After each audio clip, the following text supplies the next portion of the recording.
حضرت آدم علیہ السلام نے شیطان مردود کے بہکاوے میں پھل کھایا، اللہ جل شانہ کی ناراضگی کا سبب بنا۔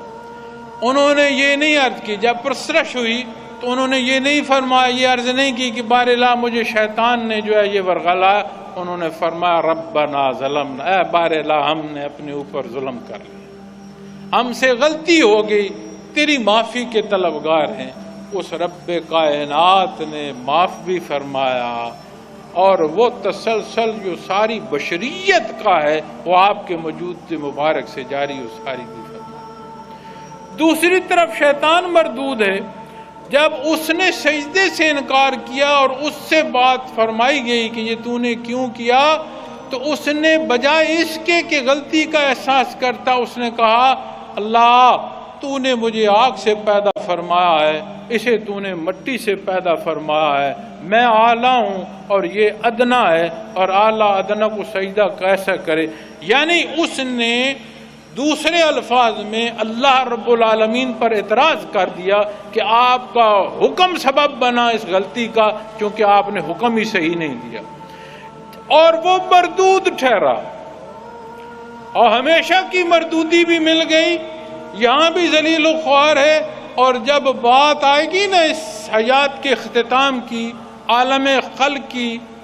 بساط لپیٹ دی جائے گی، پھر ابدل آباد زندگی ہے اور ہمیشہ کی زندگی ہے جس نے ختم نہیں ہونا۔ پھر وہاں جو سزا ہوگی اور بدتری کی زندگی ہوگی اور حالات ہوں گے، اور یہ ایسا مردود ہے کہ میں نہیں سمجھتا کہ اس کی سزا کہیں ایک جگہ مقرر ہو، یہ ہر آنے والے لمحے میں اور گہرا جائے گا دوزخ کی آگ میں۔ اب ہم اپنی زندگیوں میں جب دیکھتے ہیں تو ایسا نہیں ہے کوئی یہ نہ جانتا ہو کہ جو میں نے عمل غلط کیا ہے یہ غلط ہے، یا جو صحیح ہے وہ صحیح ہے، یہ کوئی نہ جانتا ہو۔ جب ہم جواز دیتے ہیں غلطیوں کو،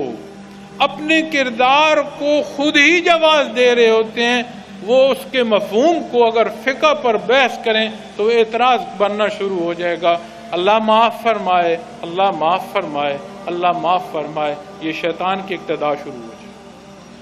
ہم بشری تقاضے کو رکھتے ہوئے، اپنی کمزوری کو دیکھتے ہوئے، اپنی کم مائگی کو دیکھتے ہوئے دوسری طرف دیکھو تو صحیح رب کائنات ہے جو رحیم ہے، جس کی رحمت اتنی وسیع ہے کہ تمام جہان کے گناہ بھی جمع کر لو اس کی رحمت کا احاطہ نہیں کر سکتے۔ اس طرف آؤ گے تو پھر ضرورت کس کردار کی ہے؟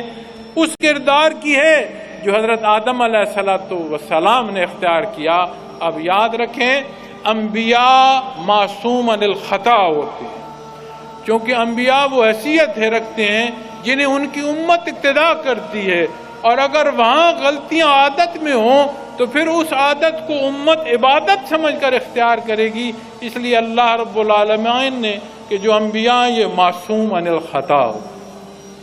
جس کی عبادت قبول ہو، جس کی بندگی قبول ہو، اسے حفاظت نصیب ہوتی ہے۔ انبیاء کے بعد اگر کسی کو کوئی حصہ نصیب ہوتا ہے تو وہ معصومیت کا نہیں ہے، وہ حفاظت کا ہے، وہ محفوظ ہوتا ہے۔ لیکن محفوظ کی صورت دم رخصتی تک امتحان گاہ کی ہی رہتی ہے، اس سے غلطی سرزد ہو سکتی ہے، چاہے کسی درجے کی ولایت کا حامل بندہ بھی ہے، عالم خلق میں اس سے غلطی ہو سکتی ہے۔ اور اگر اس غلطی پر تڑپ آ جائے، تکلیف آ جائے، احساس ہو جائے بار الہ